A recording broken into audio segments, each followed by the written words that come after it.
Nothing like making it really uncomfortable for somebody who doesn't want to speak. Start singing and you keep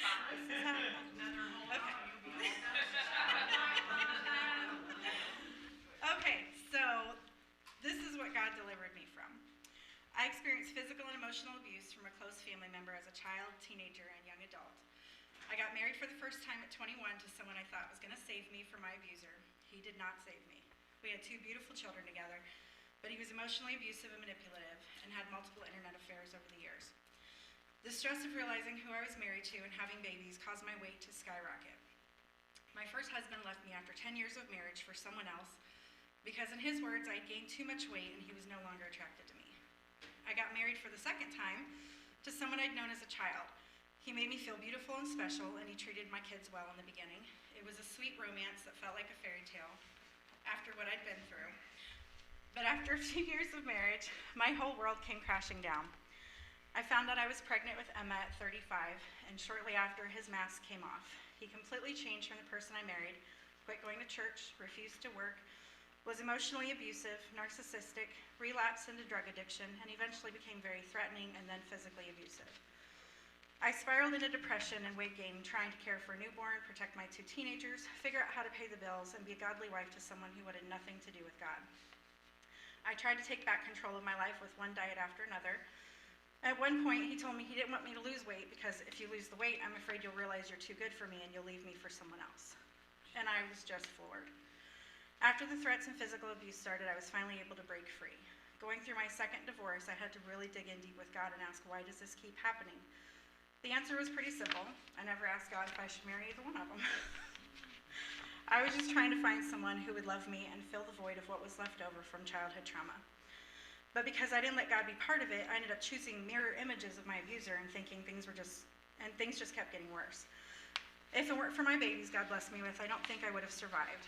I went through a long healing process, working through all my hang-ups, my anxieties, my negative self-talk, and low self-esteem, forgiving the people who hurt me and forgiving myself for letting them. God even restored my relationship with the family member who had abused me.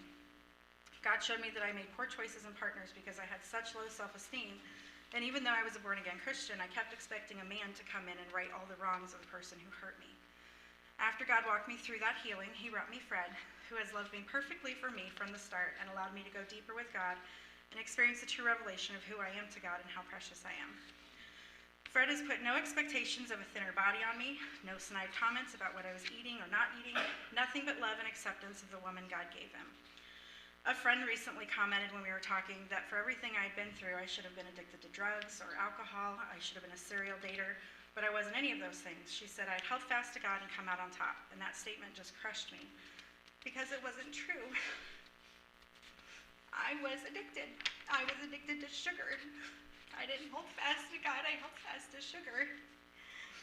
And I know that it's something funny we joke about. I've called myself a chocoholic my entire life, but it was a real addiction.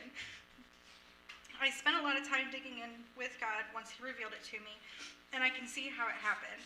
You hear stories of people, some even in this room, saying how they started drinking, started smoking pot at a young age, to escape the reality of what was happening to them and around them. I started overeating at a young age. Chocolate was my vehicle of choice, but anything that would turn to sugar in my body would work. It drowned out the anxiety and fear of abuse. It covered up the grief of never feeling good enough. It made me feel good and my world less scary. I ate a pack of Reese cups and a 20-ounce Mountain Dew every single day of my senior year of high school. Making those food choices somehow made me feel like I was in control of something. As an adult, I've read the research that shows me what was actually happening was a chemical reaction taking place in my brain. The reward center was releasing the feel-good chemical dopamine, which is the exact same chemical released by nicotine, opiates, alcohol, and cocaine. So I hadn't avoided addiction at all. I was still 100% actively seeking an escape from my reality. My addiction was just more widely acceptable because we have to eat. And in a world that's preaching body positivity, no one wants to schedule a sugar intervention with someone they think is eating too much. I would lose weight here and there, and I would be successful for a while, but I always tried to figure out how to fit sugar or sweets into the parameters of whatever diet I was doing. But when I got up to nearly 325 pounds for the third time in my life, my health was in jeopardy. Stephen, can you do the double picture, please? So I avoided cameras a lot in my life. I just did not want to be on the other side of them.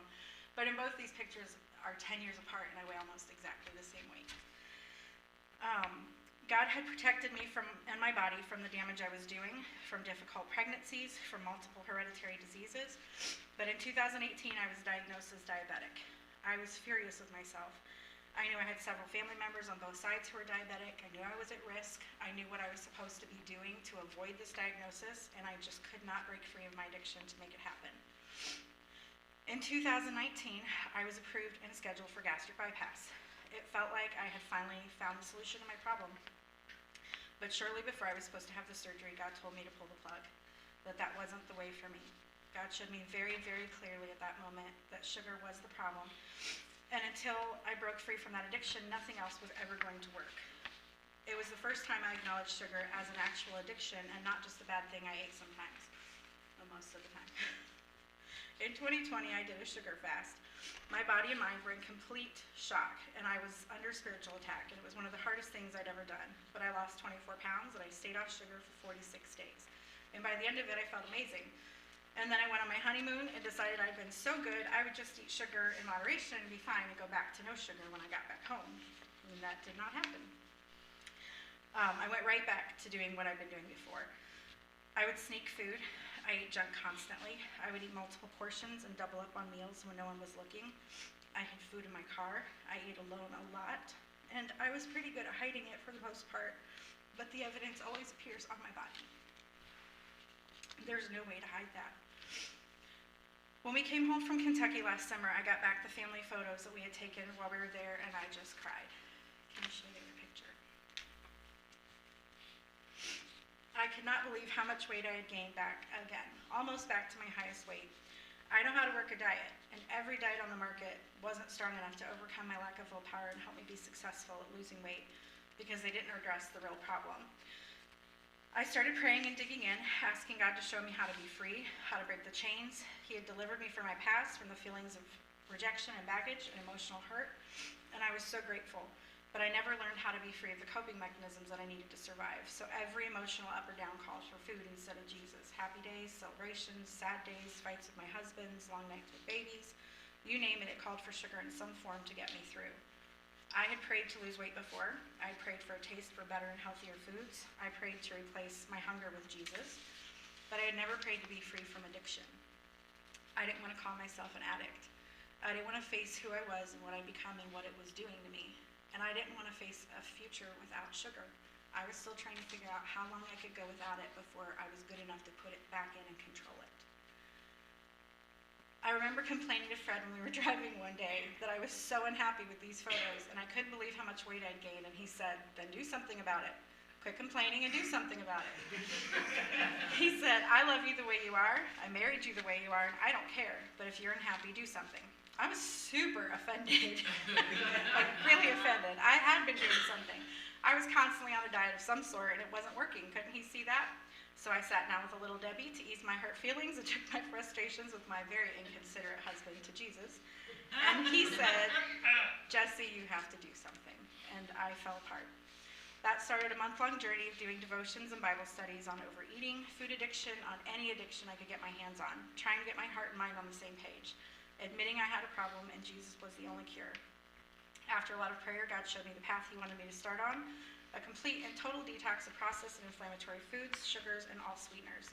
It was going to be so hard. It was way more restrictive than the sugar detox I did a few years ago. So then I prayed, okay, when do I start? I'm going to need some time to wrap my brain around this. And he said now, and I was like, what?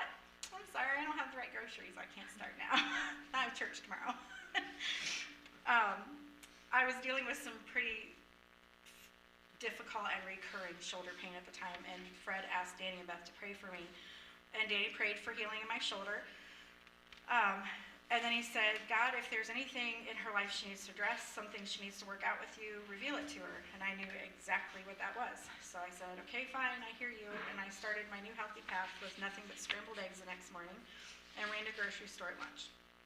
Since then, I have been delivered of my sugar addiction. I've lost 80 pounds. I've been sugar-free for 164 days. My mind is clear. I have more energy. God's taught me how to properly fuel my body and what I need to be healthy and strong. At my doctor's appointment a few weeks ago, I was told I'm officially no longer considered diabetic and to keep doing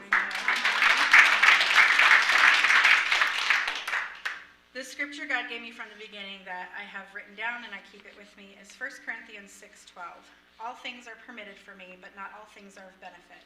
All things are permitted for me, but I will not be mastered by anything. Amen.